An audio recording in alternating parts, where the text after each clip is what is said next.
السلام علیکم ورحمۃ اللہ تعالی وبرکاتہ۔ نحمده ونصلي ونسلم على رسوله الكريم اما بعد فاعوذ باللہ من الشیطان الرجیم بسم اللہ الرحمن الرحیم ان اللہ وملائکته یصلون علی النبی یا ایها الذین آمنوا صلوا علیہ وسلموا تسلیما اللهم صل علی سیدنا ومولانا محمد معدن الجود والکرم وآلہ الکرام وابنہ الکریم وبارک وسلم صلاة وسلاما علیک یا رسول اللہ صلی اللہ تعالی علیہ وسلم۔ سورہ آل عمران آیت نمبر 66 اور 67 کی تفسیر ہے۔ اللہ تبارک و تعالی ارشاد فرماتا ہے ہا انتم ہؤلاء حاججتم فیما لکم بہ علم فلم تحاجون فیما لیس لکم بہ علم واللہ یعلم وانتم لا تعلمون ما كان ابراہیم یہودیا ولا نصرانیا ولکن کان حنیفا مسلما وما كان من المشرکین۔ سن لو تم وہی لوگ ہو جو پہلے اس معاملے میں جھگڑتے تھے جس کا تمہیں علم تھا، تو اب اس معاملے میں کیوں جھگڑتے ہو جس کا تمہیں علم نہیں ہے، اور اللہ جانتا ہے اور تم نہیں جانتے۔ ابراہیم نہ یہودی تھے اور نہ عیسائی، بلکہ وہ ہر باطل سے جدا رہنے والے مسلمان تھے اور مشرکوں میں سے نہ تھے۔ اب دیکھیں اس سے پہلے والی جو آیت کریمہ آپ نے سماعت کی، اس میں یہ اہل کتاب کی بات بیان کی گئی تھی کہ اہل کتاب کا یہ کہنا تھا کہ حضرت ابراہیم علیہ السلام یا تو یہودی تھے یا نصرانی تھے، یعنی یہودی یہ کہتے تھے کہ حضرت ابراہیم علیہ السلام یہودی تھے، اور عیسائی یہ کہتے تھے کہ حضرت ابراہیم علیہ السلام عیسائی تھے۔ تو اس آیت کریمہ میں تاریخ کے ذریعے سے ان کا رد کیا گیا کہ یہودیت اور نصرانیت تو بعد میں وجود میں آئی۔ یہودیت کا تعلق حضرت موسیٰ علیہ السلام سے ہے، اور عیسائیت اور نصرانیت کا تعلق حضرت عیسیٰ علیہ السلام سے ہے، جبکہ حضرت ابراہیم علیہ السلام کا جو زمانہ ہے وہ بہت پہلے کا زمانہ ہے۔ تو جو چیز بعد میں وجود میں آئی اس کا تعلق حضرت ابراہیم علیہ السلام سے کیسے ہو سکتا ہے؟ یعنی حضرت ابراہیم علیہ السلام یہودی اور نصرانی نہیں ہو سکتے۔ تو اسی کے تعلق سے مزید اور کچھ باتیں اس آیت کریمہ میں اور اس کے بعد والی آیت کریمہ میں بیان کی جا رہی ہے کہ تم لوگ ایسے معاملے میں جھگڑا کر رہے ہو جس کا تمہیں علم نہیں ہے، یعنی حضرت ابراہیم علیہ السلام کا جو معاملہ ہے کہ وہ یہودی تھے یا نصرانی تھے، اس کا انہیں علم نہیں ہے، بغیر علم کے اپنی طرف سے یہ بات کہہ رہے، یعنی یہ ایسا دعویٰ ہے جس کی ان کے پاس کوئی دلیل نہیں، اور ایک ایسا معاملہ جس کا ان کے پاس علم تھا اس کے باوجود اس میں جھگڑا کر رہے تھے۔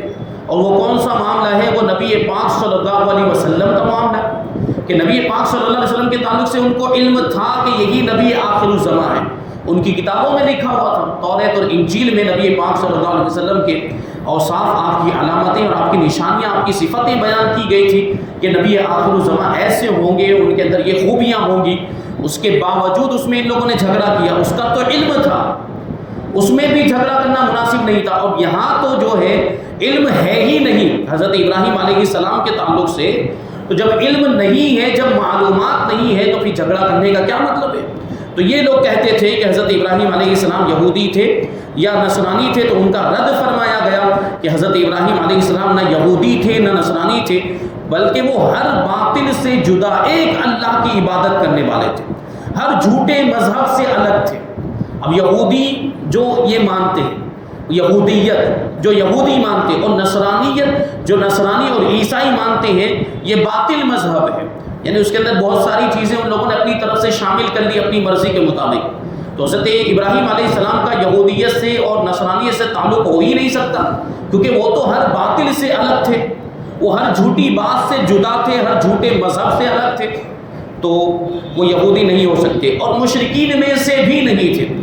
دیکھیں یہاں تینوں کا رد ہو رہا ہے، یہودیوں کا بھی رد ہو رہا ہے، عیسائیوں کا بھی رد ہو رہا ہے، اور مشرکین مکہ کا بھی رد ہو رہا ہے کہ مشرکین مکہ بھی اپنے آپ کو حضرت ابراہیم علیہ السلام سے جوڑتے تھے، اور حضرت ابراہیم علیہ السلام سے محبت کا دعویٰ کرتے تھے، اور ان کی نسبت پر فخر کرتے تھے۔ تو یہ بتایا گیا کہ حضرت ابراہیم علیہ السلام مشرک بھی نہیں تھے، یعنی مطلب یہ ہے کہ اگر تم حضرت ابراہیم علیہ السلام کے ماننے والے ہو تو پھر شرک کیوں کرتے ہو، اللہ کے ساتھ دوسرے کی عبادت کیوں کرتے ہو، دوسرے کو لائق عبادت اور واجب الوجود کیوں سمجھتے ہو، یہ مورتیوں کی عبادت کیوں کرتے ہو، بت پرستی کیوں کرتے ہو؟ اگر تم واقعی حقیقت میں حضرت ابراہیم علیہ السلام کے ماننے والے ہوتے تو ہرگز کبھی بھی شرک نہ کرتے۔ اچھا، شرک کے معاملات تو یہودیوں میں بھی آ گئے تھے اور عیسائیوں میں بھی آ گئے تھے کہ یہودی حضرت عزیر علیہ السلام کو اللہ کا بیٹا کہتے تھے، یہ بھی شرکی عقیدہ ہے، اور عیسائی حضرت عیسیٰ علیہ السلام کو اللہ کا بیٹا کہتے تھے، اور حضرت عیسیٰ علیہ السلام کو ان لوگوں نے خدا بھی مان لیا تھا۔ 3 خداؤں میں سے ایک خدا حضرت عیسیٰ علیہ السلام کو مانتی، 3 خدا مانتے ہیں عیسائی لوگ، ان میں سے ایک حضرت عیسیٰ علیہ السلام کو خدا مانتے ہیں، یہ تو یہ بھی شرک ہے۔ تو اس سے ان کا بھی رد ہو گیا، یہودیوں کا بھی رد ہو گیا اور عیسائیوں کا بھی رد ہو گیا۔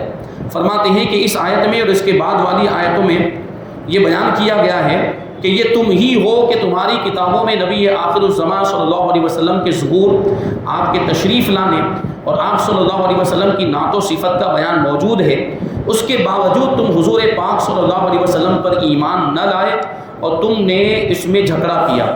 تو جب معلوم باتوں میں تم جھگڑا کرتے ہو تو ان باتوں میں کیوں جھگڑا کرتے ہو جن کا تمہیں علم نہیں ہے؟ یعنی حضرت ابراہیم علیہ السلام کو یہودی یا نصرانی کہتے ہو حالانکہ تمہیں اس کا علم ہی نہیں ہے، اور حقیقت حال یہ ہے کہ کسی یہودی یا نصرانی یا مشرک کا اپنے آپ کو حضرت ابراہیم علیہ السلام کا پیروکار کہنا درست نہیں، کیونکہ نہ وہ یہودی تھے، نہ عیسائی تھے اور نہ مشرک تھے، بلکہ وہ ہر باطل سے جدا تھے، خالصتاً اللہ تبارک و تعالیٰ کی عبادت کرنے والے، اس کے فرما بردار مسلمان بندے تھے۔ تو اگر یہودی یہ کہتے ہیں کہ وہ حضرت ابراہیم علیہ السلام کے ماننے والے، یا عیسائی یہی بات کہتے ہیں یا مشرک کہتے ہیں، تو ان کو بھی حضرت ابراہیم علیہ السلام کے نقش قدم پر چلنا چاہیے، اپنے باطل مذہب کو چھوڑ دینا چاہیے اور اسلام کو قبول کر لینا چاہیے، مشرکین کو شرک سے توبہ کر لینی چاہیے اور نبی پاک صلی اللہ علیہ وسلم کے قدموں سے وابستہ ہو جانا چاہیے، کیونکہ دین اسلام وہی ہے جو دین ابراہیمی ہے۔ تو حضور پاک صلی اللہ علیہ وسلم کے دین کو اپنا لینا چاہیے، جبکہ یہ لوگ ایسا نہیں کر رہے تھے۔ آنے والی آیت کریمہ آیت نمبر 68 اللہ تبارک و تعالیٰ ارشاد فرماتا ہے ان اول الناس بابراہیم الذین اتبعوہ وہذا النبی والذین آمنوا واللہ ولی المؤمنین، بے شک سب لوگوں سے زیادہ ابراہیم کے حقدار وہ ہیں جو ان کی اتباع کرنے والے ہیں، اور یہ نبی اور ایمان والے اور اللہ ایمان والوں کا مددگار ہے۔ اب دیکھیں یہاں پر چونکہ یہودیوں کا بھی دعویٰ تھا، عیسائیوں کا بھی دعویٰ تھا اور مشرکین کا بھی دعویٰ تھا کہ ہم ابراہیم کے حقدار ہیں، تو اس آیت کریمہ میں بتایا جا رہا ہے کہ ابراہیم کے حقیقت میں حقدار کون ہیں، حضرت ابراہیم علیہ السلام کے سب سے زیادہ قریبی کون ہیں اور ان کی حقیقت میں پیروی کرنے والے کون ہیں۔ تو بتا دیا گیا کہ جنہوں نے حضرت ابراہیم علیہ السلام کے زمانۂ نبوت میں یعنی ظاہری زمانے میں ان کی پیروی کی، ان کو مانا، ان کی اتباع کی، وہ حقیقت میں حضرت ابراہیم علیہ السلام کے حقدار ہیں۔ اور دوسرے نمبر پر کون ہیں؟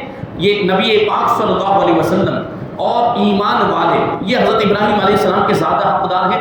یہودی حقدار نہیں ہے، عیسائی بھی حقدار نہیں ہے اور مشرکین بھی حقدار ہیں، کیونکہ یہ حقیقت میں ان کو ماننے والے ہیں ہی نہیں۔ اگر یہ ان کو ماننے میں سچے ہوتے تو اپنے باطل مذہب کو چھوڑ دیتے، اپنے جھوٹے مذہب کو چھوڑ دیتے، حضرت ابراہیم علیہ السلام کے دین کو اپنا لیتے جو اس زمانے میں نبی پاک صلی اللہ علیہ وسلم کا دین ہے، دونوں ایک ہی ہے، اس کو اپنا لیتے، لیکن انہوں نے نہیں اپنایا۔ تو اس کا مطلب یہ ہے کہ وہ حضرت ابراہیم علیہ السلام کے حقدار نہیں ہے، بلکہ ایمان والے اور نبی پاک صلی اللہ علیہ وسلم ہی حضرت ابراہیم علیہ السلام کے زیادہ قریبی ہیں۔ کہتے ہیں کہ اوپر کی آیتوں میں بیان ہوا کہ کسی یہودی یا نصرانی یا مشرک کا اپنے آپ کو حضرت ابراہیم علیہ السلام کا پیروکار کہنا درست نہیں، کیونکہ نہ تو وہ یہودی تھے، نہ عیسائی تھے، نہ مشرک، بلکہ ہر باطل سے جدا خالص اللہ تبارک و تعالیٰ کے فرما بردار مسلمان بندے تھے۔ اس کے بعد فرمایا کہ لوگوں میں حضرت ابراہیم علیہ السلام کے سب سے زیادہ قریبی وہ لوگ ہیں جو ان کے زمانہ نبوت میں ان پر ایمان لائے اور ان کی شریعت پر عمل پیرا رہے اور پھر حضرت ابراہیم علیہ السلام کے قریب یہ نبی محمد مصطفیٰ صلی اللہ علیہ وسلم اور ان کے امتی ہیں، یعنی یہی حضرت ابراہیم علیہ السلام کے زیادہ حقدار ہیں، اور یہی اس بات کا دعویٰ کر سکتے ہیں کہ حقیقت میں ابراہیم علیہ السلام کی پیروی کرنے والے ہم لوگ ہیں۔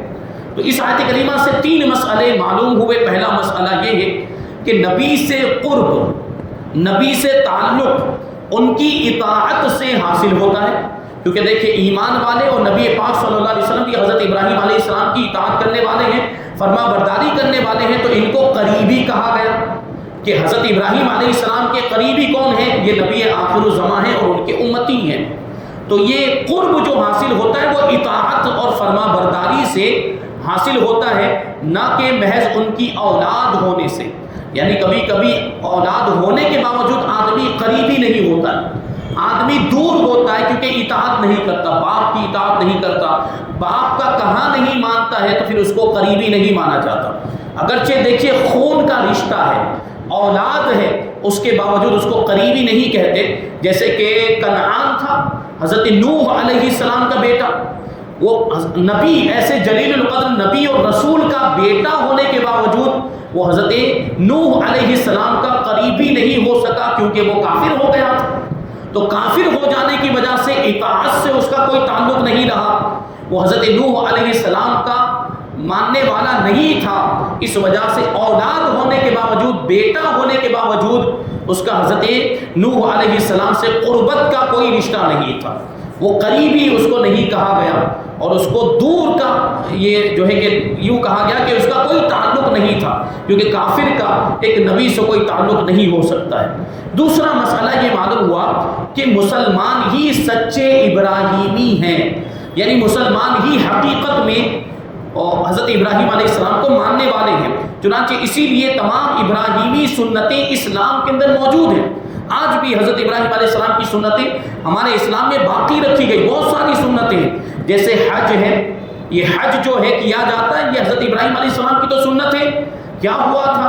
حضرت ابراہیم علیہ السلام نے خانہ کعبہ کو تعمیر کیا، اس وقت حضرت اسماعیل علیہ السلام بھی آپ کے ساتھ موجود تھے، آپ کے معاون کے طور پر، اور جب خانہ کعبہ تعمیر ہو گیا تو حضرت ابراہیم علیہ السلام نے خانہ کعبہ کا حج کیا تھا، لوگوں میں اعلان کیا تھا، پہلے تو حج کا اعلان کیا اللہ تبارک و تعالیٰ کے حکم سے، اور لوگ وہاں پر پھر پہنچے تھے، اور حضرت ابراہیم علیہ السلام نے جو اعلان کیا تھا کہ حج کرنے کے لیے آؤ، تو اس پر لوگوں نے لبیک کہا تھا جو اس زمانے میں موجود تھے۔ اور اس کے بارے میں بڑی پیاری بات بیان کی جاتی ہے کہ حضرت ابراہیم علیہ السلام کو اللہ تبارک و تعالیٰ نے جب یہ اعلان کرنے کا حکم دیا کہ آپ مکہ کی پہاڑی پر کھڑے ہو کر اعلان کریں کہ لوگوں حج کرنے کے لیے آؤ، وَأَذِّن فِي النَّاسِ بِالْحَجِّ يَأْتُوكَ رِجَالًا وَعَلَىٰ كُلِّ ضَامِرٍ يَأْتِينَ مِن كُلِّ فَجٍّ عَمِيقٍ۔ اللہ تبارک و تعالیٰ نے فرمایا کہ لوگوں میں حج کا اعلان کرو کہ وہ یا تو پیدل چلتے ہوئے آئے یا اونٹنیوں پر سوار ہو کر آئے، دور دراز علاقوں سے آئے۔ یہ جو ہے کہ حضرت ابراہیم علیہ السلام کو حکم دیا گیا، تو حضرت ابراہیم علیہ السلام نے اللہ کی بارگاہ میں عرض کیا کہ پروردگار، لوگ تو پوری دنیا میں پھیلے ہوئے ہیں، روئے زمین پر پھیلے ہوئے، میری آواز ان تک کیسے پہنچ پائے گی؟ میں یہاں سے اگر پکاروں، بہت بلند آواز سے بھی اگر بولوں، تو یہاں جو لوگ موجود ہوں گے ان تک میری آواز پہنچ پائے گی؟ تو اللہ تبارک و تعالیٰ نے فرمایا ابراہیم پکارنا تمہارا کام ہے اور تمہاری آواز کو لوگوں تک پہنچانا یہ ہمارا کام ہے۔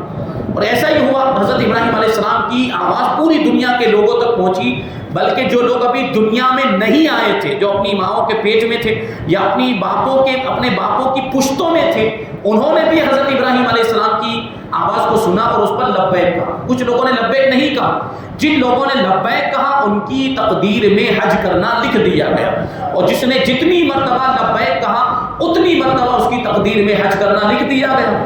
تو یہ بات تھی، اور جس نے ایک بھی مرتبہ لبیک نہیں کہا وہ حج سے محروم رہے گا، وہ حج نہیں کر پائے گا۔ اور ان میں بہت سے کفار بھی ہوں گے، کفار کا تو لبیک کہنا بنتا ہی نہیں ہے، وہ لبیک کیسے کہہ سکتے ہیں؟ تو حضرت ابراہیم علیہ السلام، یہ حج جو ہے یہ حضرت ابراہیم علیہ السلام کی سنت ہے، اور آپ نے خانہ کعبہ کو تعمیر کرنے کے بعد حج کیا تھا۔ قربانی، یہ تو بڑا مشہور واقعہ ہے، آپ جانتے ہیں، حضرت اسماعیل علیہ السلام کو قربان کرنے کے لیے گئے تھے، تو اللہ تبارک و تعالیٰ نے جنت سے مینڈھا بھیجا تھا جو حضرت اسماعیل علیہ السلام کی جگہ پر قربان کیا گیا۔ تو وہی اس سنت کو ہمارے اسلام کے اندر بھی باقی رکھا گیا ہے۔ اور ختنہ والی جو سنت ہے یہ حضرت ابراہیم علیہ السلام کی سنت، جو ختنہ کیا جاتا ہے یہ حضرت ابراہیم علیہ السلام کی سنت ہے۔ اور اسی طریقے سے داڑھی شریف، داڑھی تو یوں تو سارے انبیاء کرام کی سنت ہے، لیکن حضرت ابراہیم علیہ السلام کی بھی سنت ہے، وہ بھی اس شریعت میں باقی رکھی گئی۔ اور بھی بہت ساری چیزیں ہیں حضرت ابراہیم علیہ السلام سے تعلق رکھنے والی، حضرت ابراہیم علیہ السلام کی سنتیں جو اسلام میں بھی موجود ہیں۔ تو سب سے زیادہ حضرت ابراہیم علیہ السلام کا حقدار کون ہوا؟ ایمان والے ہوئے، مسلمان ہوئے، نبی آخر الزمان صلی اللہ علیہ وسلم کے ماننے والے ہوئے۔ یہ سب جو باتیں بیان کی گئی یہ حضرت ابراہیم علیہ السلام کی سنتیں ہیں، اور ان یہود و نصارہ کے دین میں یہ چیزیں نہیں ہیں۔ جو چیزیں بیان کی گئی حج ہے، قربانی وغیرہ، یہ یہود و نصارہ کے مذہب میں نہیں ہے۔ تو صرف مسلمان ہی ابراہیمی ہوئے، اور یہود و نصارہ کے مذہب میں جب حضرت ابراہیم علیہ السلام کی سنتوں کو باقی نہیں رکھا گیا ہے تو پھر یہ ابراہیمی کیسے ہوئے؟ یہ ابراہیمی نہیں ہو سکتے۔ حضرت ابراہیم علیہ السلام کی سنتوں کو تو اسلام میں باقی رکھا گیا، تو جو اسلام کے ماننے والے ہیں وہی سچے ابراہیمی ہیں۔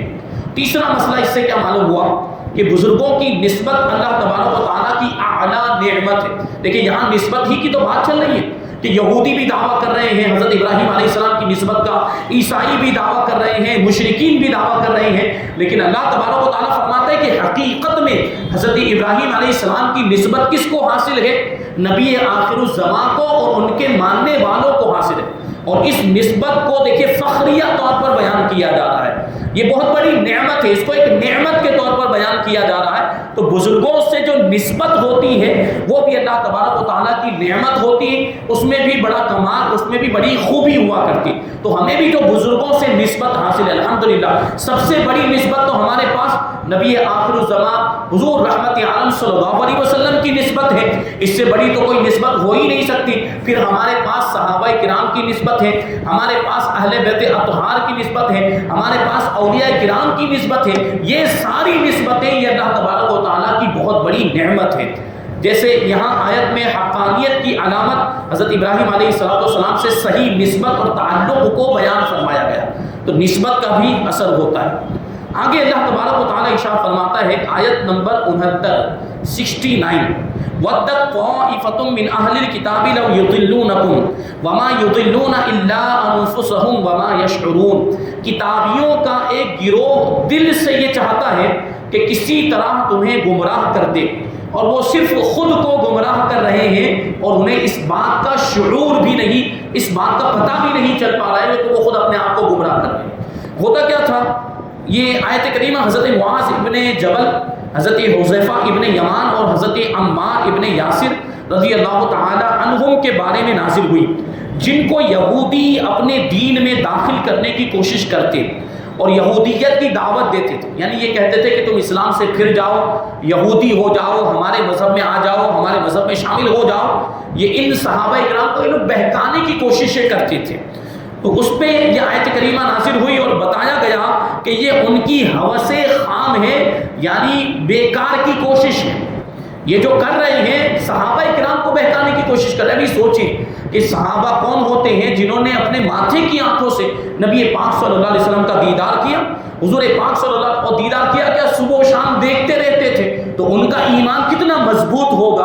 ان کو بہکانا ممکن ہے، ان کو گمراہ کرنا ممکن ہے؟ نہیں کیا جا سکتا۔ اس لیے فرمایا گیا کہ یہ جو صحابہ کرام کو بہکانے کی کوشش کرتے ہیں، یہ یہودی یہ جو کوشش کر رہے ہیں یہ بیکار کی کوششیں ہیں، اس کا کوئی ان کو فائدہ نہیں ہونے والا ہے۔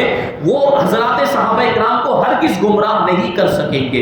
اللہ تبارک و تعالیٰ نے ان کو دین میں ایسا مضبوط کر دیا ہے صحابہ کرام کو۔ تو اس میں مذکورہ بالا صحابہ کرام رضی اللہ تعالی عنہم کی عظمت و شان بھی بیان ہوئی اور اس کو واضح کیا گیا۔ البتہ یہ یاد رہے کہ کفار کے گروہ کو اپنے دین میں داخل کرنے کے لیے، یہ کفار کا جو گروہ ہے یہ ہمیشہ کوشش کرتے ہی رہیں گے، یہ شروع سے کوشش کر رہے ہیں، مسلمانوں کو گمراہ کرنے کی کوششیں کر رہے ہیں اور ان کی کوشش جاری ہے، اور آگے بھی یہ مسلمانوں کو گمراہ کرنے کی کوششیں کرتے ہی رہیں گے۔ اور کفار میں سب آ گئے، دوسرے سارے مذاہب کے ماننے والے آ گئے، چاہے یہودی ہو، نصرانی ہو، مشرکین ہو، یا ہمارے ملک کے غیر مسلم ہو، ان سب کا یہی کام ہے کہ مسلمانوں کو ان کے دین سے پھیر دیا جائے، ان کو گمراہ کر دیا جائے، معاذ اللہ ان کو کافر بنا دیا جائے. یہ ان کی کوششیں ہیں، اور اس کے لیے وہ مختلف حربے اپناتے ہیں، مختلف ہتھیار اپناتے ہیں، مختلف ذریعے اپناتے ہیں. چنانچہ وقتاً فوقتاً کفر و ارتداد کی تحریکیں چلتی رہتی ہیں، مسلمانوں کو گمراہ کرنے کی تحریکیں چلتی رہتی ہیں. اور اب تو فلموں، ڈراموں، مزاحیہ پروگرام، کامیڈی کے پروگرام ہوتے ہیں، اور خصوصاً گانوں نے تو بڑی تباہی مچا رکھی. گانوں کے اندر بھی کفریات داخل کر دیے گئے، اور ہمارا نوجوان گانے کو خوشی خوشی سن رہا ہے، مزے لے رہا ہے، اور اس میں کفریات ہیں، کسی اپنے محبوب کو خدا کہا جا رہا ہے، اور اس کی عبادت کی باتیں کی جا رہی ہے، اس کو سجدہ کرنے کی باتیں کی جا رہی ہیں. معاذ اللہ اللہ کی شان میں گستاخیاں ہو رہی ہیں گانوں کے اندر، اور بزرگان دین کی شان میں گستاخیاں ہو رہی، پھر بھی ہمارا نوجوان سنتا جا رہا. اس سے ایمان برباد ہو رہا ہے. یہ کافروں کی سازشیں ہیں، یہ دشمنان اسلام کی سازشیں ہیں، جن کو ہمارا نوجوان کامیاب کرتا ہوا نظر آ رہا ہے. جبکہ ہمیں آپ کو ان ساری چیزوں سے بچنا چاہیے جن میں اسلام کے خلاف کوئی بھی بات ہو. یہ گانے تو ویسے بھی ناجائز ہیں، لیکن لوگ سنتے ہیں، اس میں کفریات ہوتے ہیں، اور ان کی وجہ سے ایمان سے بھی ہاتھ دھو بیٹھتے ہیں. اس لیے بہت زیادہ احتیاط کرنے کی ضرورت ہے. تو یہ گمراہ کرنے کی کوششیں ہو رہی ہے ہمارے ملک ہندوستان کی. اگر ہم بات کریں، اور ابھی موجودہ حالات آپ جانتے ہیں کہ کیا ہو رہا ہے، مسلمانوں کو کس طریقے سے ستایا جا رہا ہے، اور مسلمانوں سے وہ شرکیہ جملہ بلوایا جا رہا ہے، زبردستی بندوق کے پوائنٹ پر، گن پوائنٹ پر بلوایا جا رہا ہے، یا دھمکیاں دی جا رہی، مارنے کی دھمکیاں دی جا رہی ہے، اور یہ کہا جا رہا ہے کہ ہندوستان میں رہنا ہو تو یہ جملہ بولنا پڑے گا. بھائی یہ کیسی زبردستی ہے؟ ہماری مرضی، ہم اپنے مذہب کو فالو کریں گے، ہم کیوں یہ جملہ بولیں؟ ہمارے مذہب میں وہ جملہ بولنے کی اجازت نہیں ہے. آپ سمجھ رہے ہوئے کون سے جملے کی بات چل رہی ہے. اور اس سے پہلے ماضی قریب کے اندر بھی اس طرح کی تحریکیں چلی. حضرت حضور مفتی اعظم ہند کے زمانے میں شدی تحریک چلی تھی، جس میں مسلمانوں کو مرتد بنایا جا رہا تھا، اور یعنی یہ کہا جاتا تھا کہ تم ناپاک ہو گئے، معاذ اللہ مسلمان ہو کر تم ناپاک ہو گئے، آؤ تم کو پاک کرتے ہیں. اور اس طرح جو ہے کہ ان کو مشرک بنا دیا جاتا تھا، اور دوبارہ وہ جو ہے کہ یہ دوبارہ یہ دے کر یہ تصور دیا جاتا تھا کہ تمہارا اصل مذہب ہندو مذہب ہے، اور ان کو ان کی مذہب کی طرف لے جاتے تھے معاذ اللہ، اور اس کو شدھی کرن کہتے تھے. شدھی کرن کا نام دیا جاتا کہ جب تم پاک ہو گئے ہو، تم جو اسلام میں تھے تو ناپاک تھے معاذ اللہ، اور اب پاک ہو گئے، اس طرح کی باتیں جو. اور یہی جو ہے کچھ سالوں پہلے، ابھی اس ماضی قریب کے اندر کچھ سالوں پہلے پھر سے گھر واپسی کے نام سے یہ تحریک چلی تھی، اور مسلمانوں کو مرتد بنانے کا اس طریقے سے ان لوگوں نے منصوبہ بندی کی تھی مسلمانوں کو مرتد بنانے کے لیے. اور ابھی بھی اس طرح کے حالات ہمارے سامنے ہیں. تو ایسے ماحول میں ایمان کو بچانے کی بہت زیادہ ضرورت ہے. اور ایمان کیسے بچے گا؟ ایمان کو مضبوط کرنا پڑے گا. ایمان مضبوط ہو جائے گا تو پھر کوئی بھی ہمیں بہکا نہیں پائے گا، کوئی بھی ہمیں گمراہ نہیں کر پائے گا. جیسے وہ صحابہ کرام کا اس میں ذکر کیا، حضرت معاذ، حضرت حذیفہ اور حضرت عمار ابن یاسر، ان کو وہ بہکاتے تھے لیکن وہ بہکتے نہیں تھے، کیونکہ ان کا ایمان مضبوط تھا. ان لوگوں کو گمراہ کرنے کی کوششیں کی جاتی تھی، لیکن وہ گمراہ نہیں ہوتے تھے، کیونکہ وہ نبی پاک صلی اللہ علیہ وسلم کے قدموں سے وابستہ تھے. تو ہمیں آپ کو بھی حضور پاک صلی اللہ علیہ وسلم کے قدموں سے ایسی نسبت قائم کرنی ہے. حضور پاک صلی اللہ علیہ وسلم کی ذات بابرکات سے ایسا تعلق قائم کرنا ہے کہ کوئی کتنی بھی کوشش کر لے ہمارے عقیدے میں تزلزل پیدا نہ کر سکے، ہمیں گمراہ نہ کر سکے. ایسا ایمان ہمارا مضبوط ہونا چاہیے. تو ہمیں اپنے ایمان کی مضبوطی کی بھی کوشش کرنی ہے، اور اپنے متعلقین کے ایمان کی مضبوطی کی بھی کوشش کرنی ہے. جیسے ہمارے گھر والے ہیں، ہماری اولاد ہیں، ہمارے رشتہ دار ہیں، ہمارے دوست و احباب ہیں، سب کے تعلق سے ہمیں فکر مند ہونا چاہیے کہ ان کا ایمان بھی مضبوط ہو جائے اور ان کو بھی کوئی گمراہ نہ کرنے پائے. تو یہ بات اس آیت کریمہ میں بیان کی گئی. جو آنے والی آیت کریمہ آیت نمبر 70 اور 71 کی تفسیر ہم انشاءاللہ تبارک و تعالی آئندہ درس میں شامل کریں گے. اللہ تبارک و تعالی کی بارگاہ میں دعا ہے کہ جو کچھ بھی بیان ہوا اس پر ہم سب کو عمل کرنے کی توفیق عطا فرمائے، اور نور قرآن سے ہم سب کے دلوں کو روشن اور منور فرمائے. وما علینا الا البلاغ.